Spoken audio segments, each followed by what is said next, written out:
Hello everyone, I am very happy to welcome you all to learn the PLSQL of Oracle through Goofy series. In this Goofy series, we assume that you are good in SQL commands and we are going to start with PLSQL. PLSQL stands for Procedural Language Structured Query Language. These SQL commands are single commands and there won't be any relationship between each command. But procedural language is not like that. It is like C, C++, Java. It's going to have a complete programming structure with a starting, with a ending and body of the program. Within the body of the program, we can declare the variables.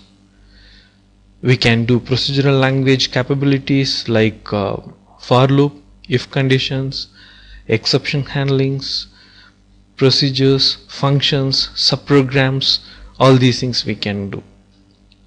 Later on we are going to learn all these things. Right now we are going to start with the basics of PLSQL. Let me start the basics of PLSQL by explaining its benefits. It's having a block structure. This is the first advantage. The second one is procedural language capability, like constructing a program like C, C++, Java. The performance will be better than SQL commands. Finally, whatever errors happening within the program, runtime errors, that can be handled by using exception handling section. For learning all these things, basically we are going to create two types of tables. One is test table and another one is test C. In the very first chapter, we are not going to straight away start with PLSQL, but we are going to learn how the PLSQL commands can be typed or program can be typed in SQL editor in an easy manner. How we can store the program, how we can retrieve it, and how it can be edited in an easy manner and shortcut keys. So let me start teaching you how to create a table called test as well as test C. Because of the screen size limitation, I am going to type all the commands in the notepad, then copy that command and paste it in Oracle SQL, and then I am going to execute it.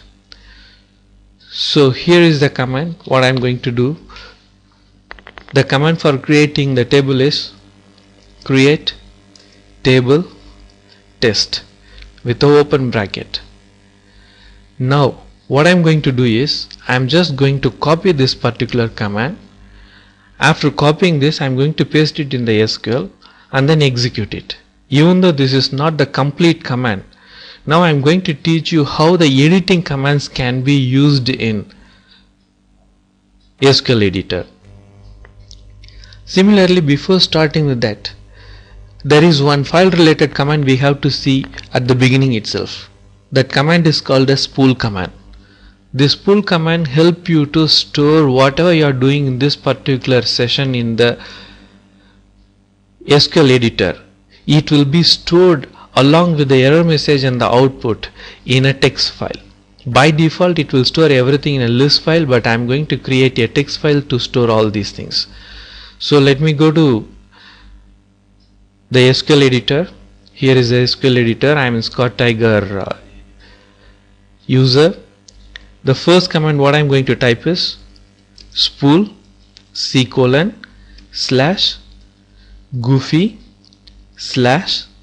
I am going to say today's class as chapter1.txt. chapter1.txt. Once I do this, it will not display any output. Whatever I am going to type hereafter, that will be stored in a file called chapter1.txt. Let us go to this C:, and there is a folder called Goofy. When I open this Goofy, I can see that particular text file chapter1. So in this file only I am going to store all the content what I am going to type hereafter in the SQL editor. So now again I am going to the notepad. I am copying the command which I typed here, then going to SQL window, I am pasting it. Create table test and open bracket. Now that's all. Now I am going to use a editing command called L. L is nothing but list. What command I have typed previously, that command will be stored in a memory called buffer, and what are all the details available in the buffer, that will be listed in the SQL editor itself with the help of list. When I say L, it will display create table test, but this command is not the complete command. It should have the next line for adding a particular column. So for adding a particular column, now I am going to use a command called I. I is nothing but insert. Using insert command, I am going to insert a particular line. In this test table, I am going to add a first column called ID. ID space, the data type is number of size 4, and it's going to be the primary key, comma. Now it's over.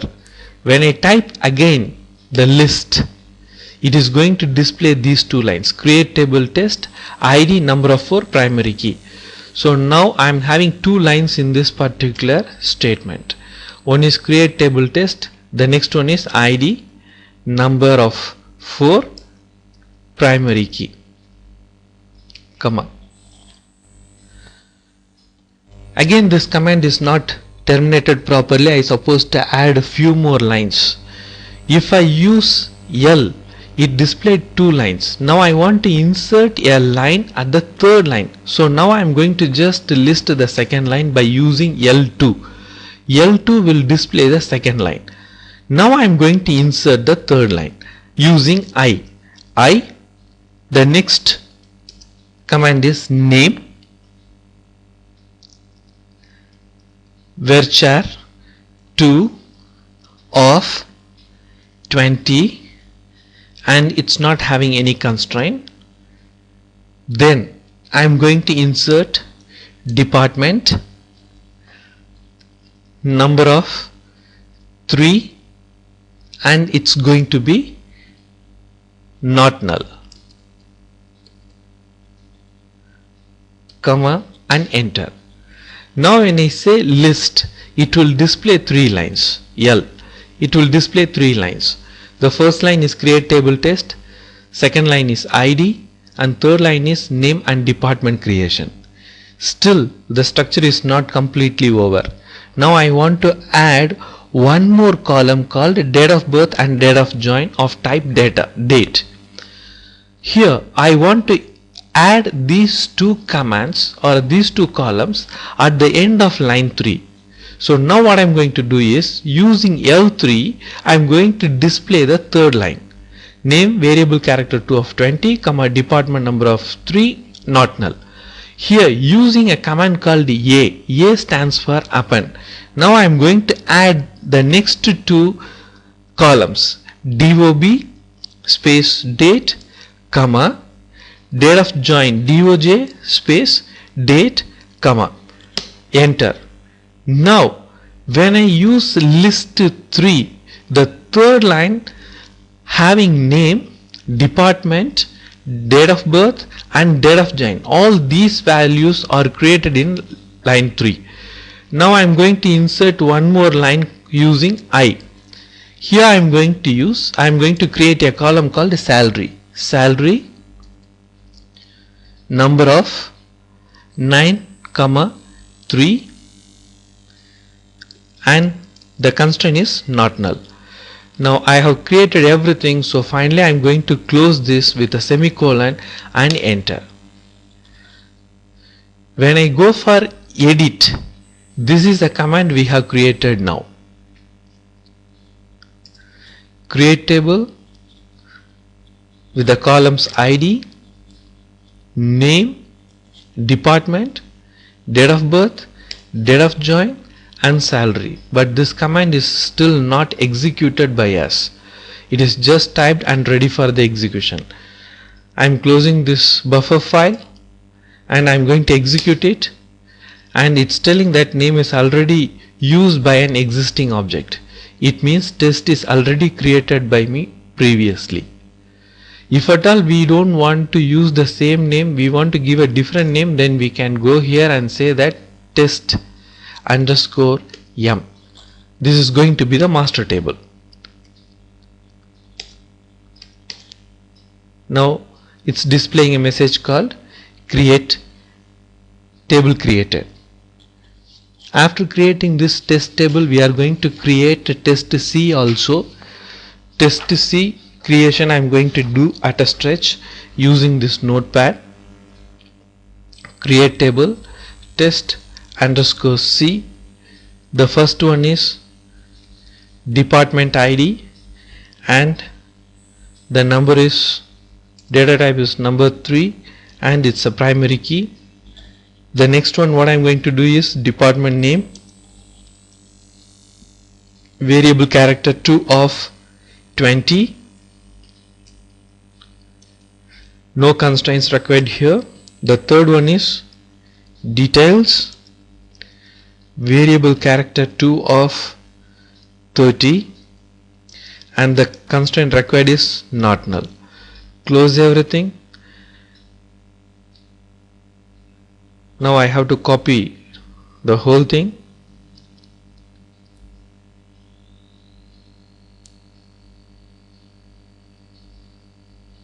Going to SQL editor, I am going to paste it and finally using semicolon I am terminating this command, enter, table created. Now I want to see what are all the commands or what are all the tables I have created here using select star from tab. So it's showing almost 16 tables. Among that we have test table, test M and the test C. So this test M and test C we are going to use. And while studying this creation of table itself, we learned that how to use all the editing commands like list. L will list all the commands, I will insert a line, A append the current line, and we have to learn a final command, editing command called delete. It's called D. So whenever I am going to list it, it will list the command. Now I am going to say D1. D1 means it's going to delete the first one. D stands for delete. So it will delete that particular line.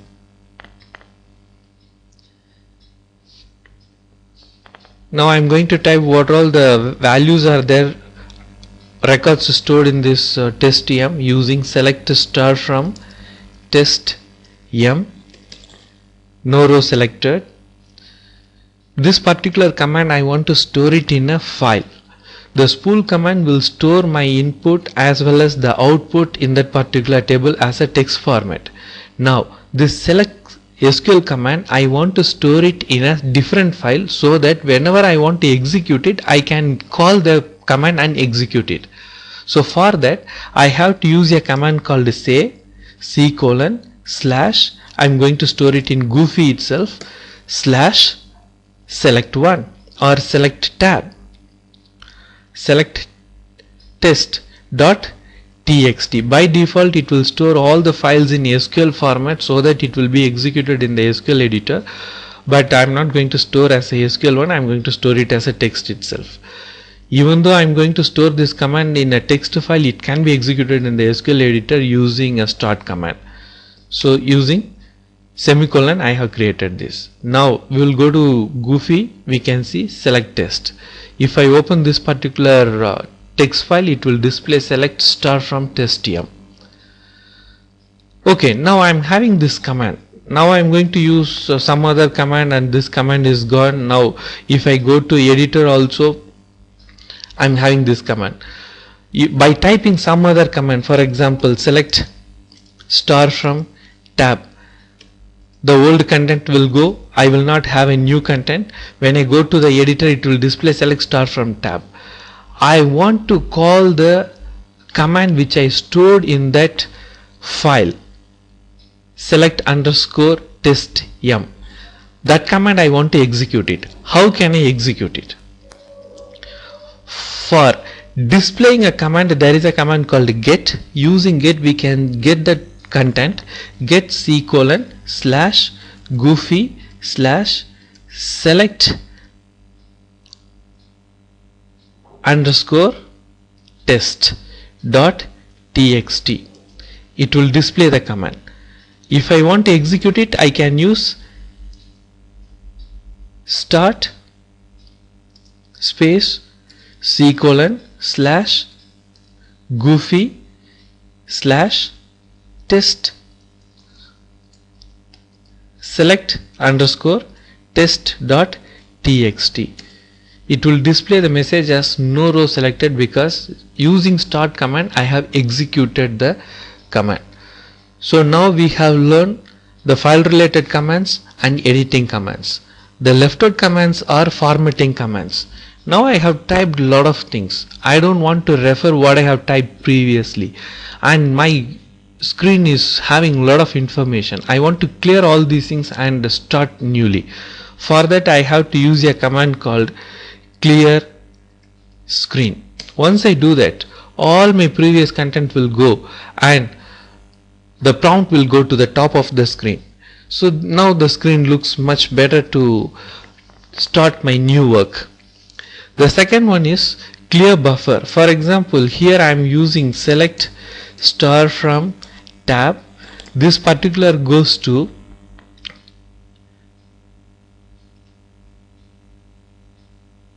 buffer. So by typing ed, I can see select star from tab. So I made a small spelling mistake here. I am correcting this and coming out of it. Okay, select star from tab is available in the buffer. Now I don't want to store anything in the buffer. I want the buffer to be freed. How can I do that? For that also I have to use clear buffer. Once I do that, the content what I was having in buffer will go. Now when I type ed, it will not display anything. It's showing that nothing to save. So this is one thing. Then there are so many set commands are there. All these set commands we no need to remember. We can go to the options, we can go to the environment. What are all the options here we are having in the set options or set commands. But a few set commands we are going to see now. Whenever I want to display a record, it will display only 80 characters in a single line. If the record length is more than 80 characters, then the record will be displayed in two different lines. So if I don't want to display the values in two lines and I want to make the whole record in a single line, then using this particular command, select line size 200, enter. I no need to use semicolon because this is not the SQL command, this is a SQL editor command. So set line size 200. When I use that, set line size 200, when I use it, it will display up to 200 characters in a single line. So if the record size is more than that, we can use more characters or more value also. Set line size 300 or set line size 400, like that we can increase the line length. And every time when I want to display the output, select star from test M, select star from test C, something like that, when I use that, it will display at the maximum 20 to 25 lines in a page. Then it goes to the second page and goes to the third page, like that it goes. If at all I want to display more number of lines in a single page, then I can use a command called set page size 50. Now it will display 50 lines in a page. In a particular table I am having more than 5000 records or 10,000 records. When I say that select star from test M, it will display all the 5000 records and the last 10 or 20 records only will be visible for me.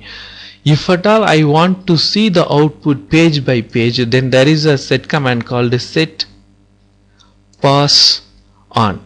Once I do that, it will display the first page. By entering enter, I can go to the second page. By using enter, I can go to the third page. Like that I can view the records page by page. This is another very important command. Set server output on. In SQL editor, whenever we type SQL commands, immediately it will display the output. But whenever we are writing PLSQL program, the PLSQL program will not display any output at all. It will just display that PLSQL procedure successfully compiled. That's all. Whenever we want to see the output, we have to type this command set server output on. This particular command is very important. Whenever we go to SQL editor for typing a PLSQL program, set server output on should be the first command. Then only we can start with the PLSQL program, so that we can see the output when we execute that particular program. Here I'll show you a small example. I am writing a very simple program called begin, then dbms output dot put underscore line welcome to PLSQL. Close it and end. Begin and end are must for the PLSQL program, and dbms underscore output dot put underscore line is the output statement. Once I do this particular program, it will display that PLSQL procedure successfully completed, because till now I didn't type set server output on. So when I say set server output on, then when I try to execute the same program, begin dbms output dot put line welcome to PLSQL, now it's going to display the output. Welcome to PLSQL output, it's displaying, then it's showing the same message once again, PLSQL procedure successfully completed. So these are all the few set commands we should know for working with the PLSQL program. Whenever we are making some syntax error in the PLSQL program, it will not display what error we have made in that particular program. It will show that the procedure having some compilation error. If at all I want to know what error it's having, then I have to type a command called show error. So once I do this show error, it will display what error is available in that particular PLSQL program. The command is show error. So this is another important one. For a particular session, from a particular table, if you are not happy with the column name and we want to give some other name, that can be changed using column command. For example, column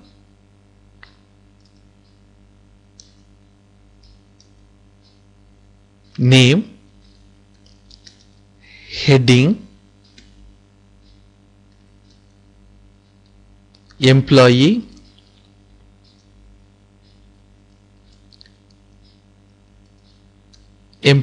name. So here employee name will be the temporary heading for the column name for current session. So this particular name will be displayed whenever we go for printing the column name. Employee name will be the heading.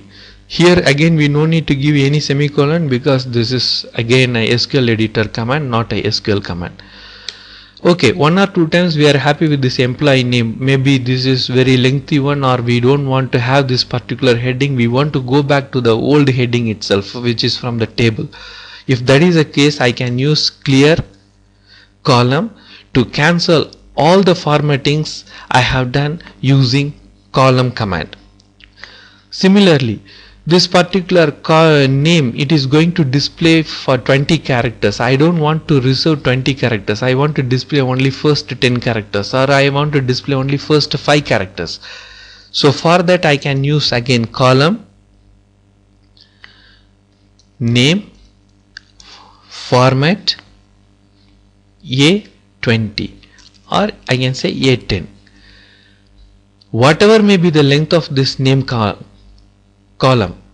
Now whenever I am trying to use select star from testm or select star from testc, if this name column is available in that particular table, then only the first 10 characters will be displayed. The remaining characters will be truncated. So these are all the two great advantages of this column command. And whenever we don't want this column command formatting, then we can use clear column. And this column command, whatever we are doing, it will be applicable for the current session. Once you close the session and go out of SQL, then once you log in, you will not have any of the previous formatting commands. So with this, we have completed the chapter 1. From next chapter onwards, we are going to see how to create PLSQL programs. Thank you.